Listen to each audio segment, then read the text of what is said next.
j'étais acteur dans les théâtres de la rive gauche parisien. Et il m'est arrivé un grand événement, c'est que j'ai été jusqu'à Aubervilliers en 65, tu sais, Camille. Et c'était quoi la pièce? Andorra. C'était magnifique. Et alors, j'ai vu qu'on pouvait tout à coup faire du théâtre autrement que pour les spectateurs professionnels, avec des chaussures qui ne venaient pas de chez Galvin, avec des costumes originaux, avec une pensée. J'ai vu qu'une pensée, plus un projet, plus un territoire, ça devenait prodigieux parce que les gens qui étaient dans la salle à ce festival, c'était pas les mêmes que ceux qui allaient à Paris. Et ça m'a ouvert les yeux, ça m'a ouvert mon chemin. Il s'est passé un événement grandiose à cette époque-là, c'est le congrès du Parti communiste français d'Argenteuil, où ils ont fondé la pensée même du théâtre en décidant qu'il fallait s'y coller dans cet esprit-là d'un public neuf. Et ça a été déterminant. C'est comme ça que j'ai pu aller à... J'étais à Vincennes, moi, c'était pas terrible. J'avais fondé le théâtre d'Agnès Sorano et je m'embêtais un peu parce que j'étais tellement furieux que je voulais monter Le Roi Fin d'Andreïev. Ils m'ont dit, faites-nous un Molière pour les fêtes. J'avais tout compris, quoi. Alors, faites-nous un Molière pour les fêtes, ça je me rappellerai toujours. Et Andreïev est tellement un classique qu'aux yeux de la direction des impôts, on est détaxé quand on monte une pièce d'Andreïev. Alors, je les ai envoyés se faire foutre. J'ai ouvert une carte. J'avais lu quelque part que les villes se développaient du côté de l'ouest. Et j'ai été sonné à Nanterre, où j'ai été reçu par le maire, qui est devenu un grand ami, un des hommes que j'estime le plus de toute ma longue vie. C'était un homme prodigieux. Il m'a écouté. J'ai dit, on voudrait faire un festival dans votre ville. Il a dit, ben, il faut combien d'argent pour ça? Alors j'avais monté les marches de la mairie en disant, allez, on demande combien 10 000 10 briques, quoi. Et puis après, monsieur le maire m'a dit après qu'il s'attendait au double. Et en effet, j'avais 10 briques de dette après cette première tentative. C'était donc un maire intelligent.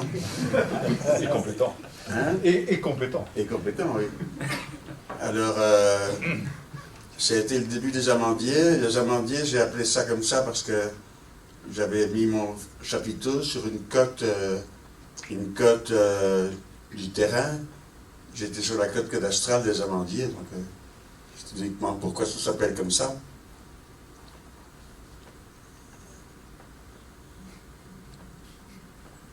Puis j'étais un peu inquiet de ce que Garand avait fait.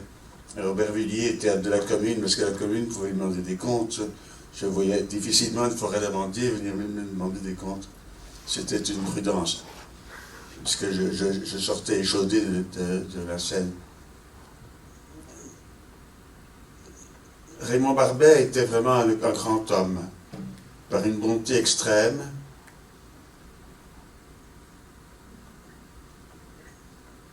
Quand il était plus âgé, les gens de la Défense sont venus le voir en disant on va réquisitionner votre maison, on en a besoin, mais naturellement on va reconstruire à l'identique où vous voulez.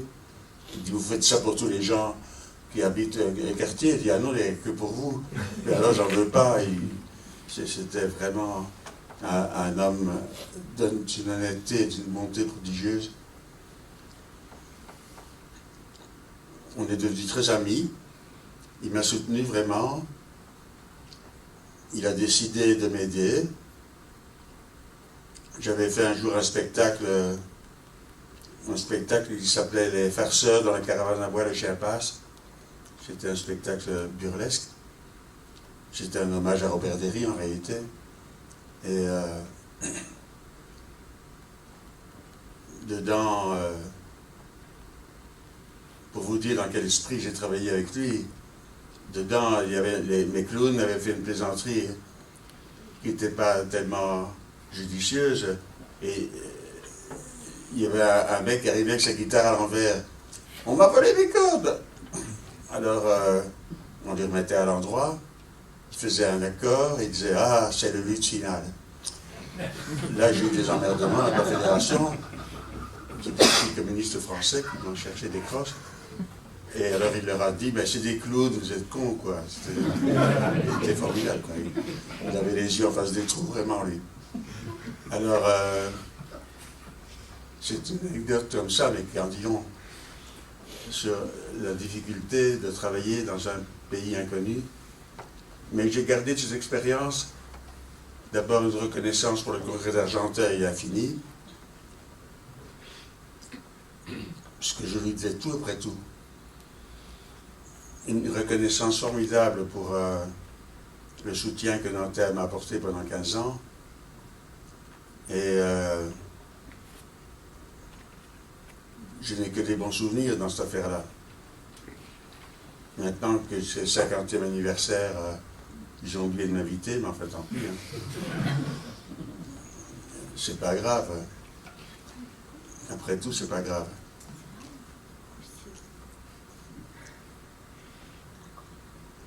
Mais je ne parle pas de la mairie, là, je parle du mec qui est en place. Alors,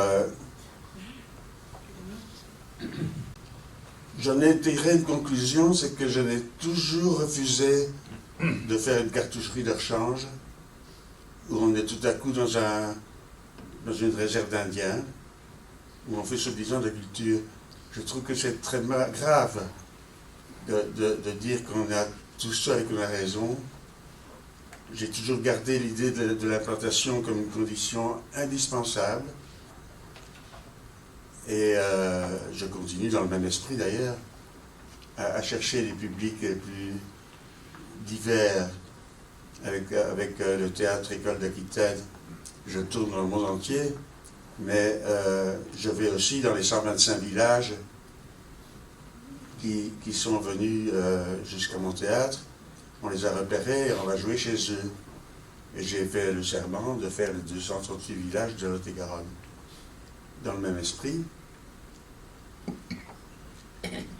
Pour chercher des publics neufs, j'ai vraiment mis les petits plats dans les grands. Un beau jour, j'ai décidé de faire la Voie de Compostelle. On a marché 1500 km avec 17 acteurs et on jouait tous les soirs sur la place des villages, devant un public médusé, naturellement.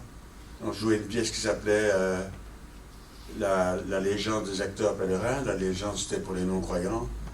Et pèlerins, c'était pour les croyants de ma troupe. C'est le sentiment du respect qu'il faut avoir. Hein. Donc, on a joué ça pendant 3 mois. C'est un souvenir grandiose parce qu'on a rencontré des gens dans les plus petits villages. Ça commençait avec... on avait un an de préparation, donc les gens savaient qu'on allait arriver. Alors ils nous envoyaient à notre rencontre dans la forêt précédente. On avait obtenu l'autorisation de tous les propriétaires de passer à travers les forêts et privées. Donc. Et ils arrivaient, les gamins, à 10 km pour nous accueillir avec les Aristides, c'était formidable. On était vraiment devenus devenus fous, hein, je crois. C'était une aventure totalement originale, mais totalement rigolote. Donc j'ai toujours eu ce souci de chercher comment rencontrer ce qu'Antoine Vitesse appelait élitiste pour tous. Il avait raison, bien sûr. On ne va pas se mettre à faire du théâtre populaire spécialisé, ça veut dire au rabais, par une soi-disant facilité. Non, on a quitté le boulevard, c'est pas pour le recommencer sous une forme pire. On a quitté le boulevard pour aller du côté de l'intelligence, pour aller du côté de Tchekhov, de Brecht et des gens qui avaient une pensée. Et Donc élitiste pour tous, moi je souscris à ce... Je trouve ça bien. Je suis resté très ami avec Vitesse tout le temps qu'il a vécu. J'avais produit ses 9 premiers spectacles. Il faut dire la vérité que le premier a été produit par comment il s'appelle? Le gars qui était à Caen. Tréhard. C'est Tréhard qui l'avait repéré et qui avait produit son premier spectacle, mais les 8 suivants, c'est moi. Donc, c'était une forme active d'une amitié vive. Puis j'ai été au conservatoire, ensuite nommé professeur. Et c'était amusant parce que j'ai été 15 ans là. C'était formidable. Quand j'avais fait un pas très bon cours, mes élèves me disaient alors au revoir, maître 25. C'était pas agréable.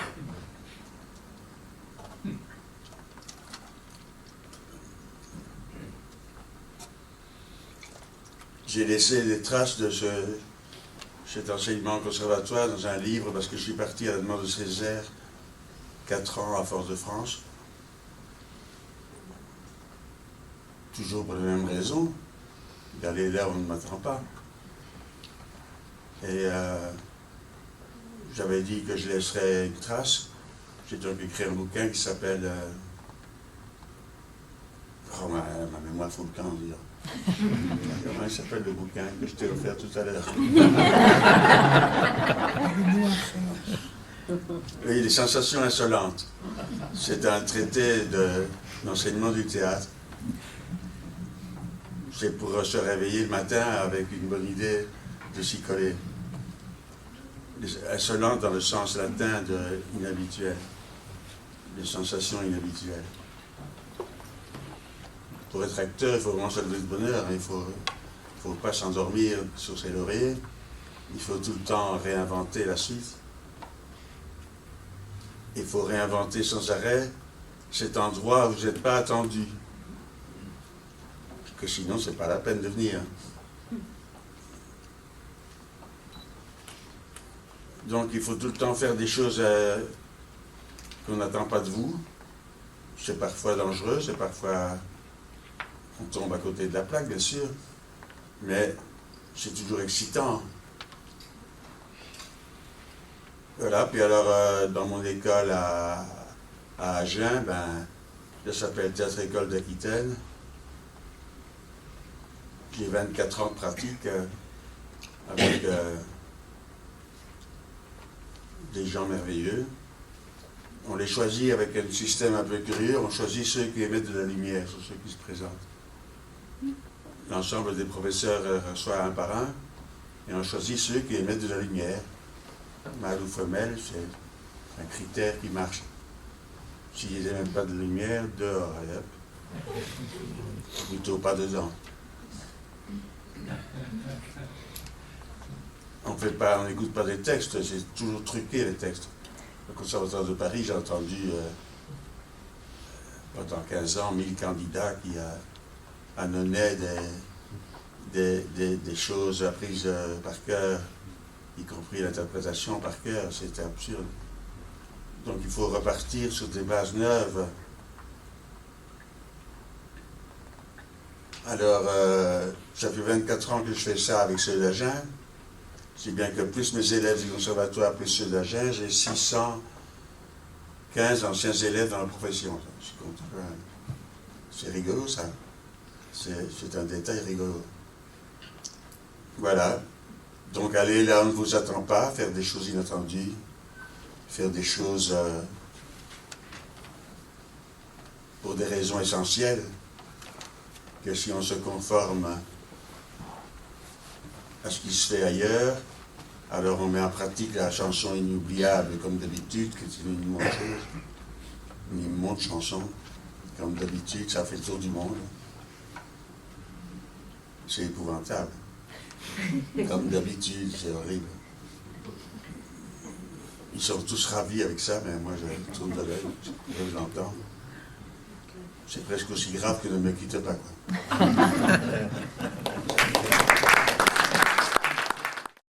J'ai bien connu Jean Villard, j'ai joué au TNT. C'est bien. j'ai joué au DLP à la mort du Danton.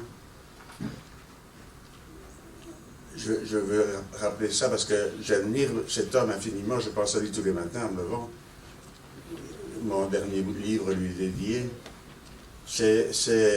D'abord, je lui suis infiniment reconnaissant d'avoir réinventé la virilité dans le romantisme, ce qui était un service qu'il rendait au théâtre et aux gens et à tout le monde. C'est lui qui a réinventé la virilité dans le romantisme. C'est une bonne définition, je trouve, de son travail. Et on avait besoin de ça. Et c'était un homme très, très, très, très susceptible, très attentif à chacun. C'est vrai qu'on peut discuter beaucoup de la scénographie des Chaillots, c'était impossible. Mais il n'a jamais dit que tout le monde devait faire comme lui, il jouait ailleurs. Je ne sais pas, moi je pense qu'il faut se méfier des définitions, parce qu'elles sont porteuses d'un tas de malentendus possibles. Je ne sais plus où je voulais en venir, mais c'était encore une forme de colère, alors je vais m'arrêter.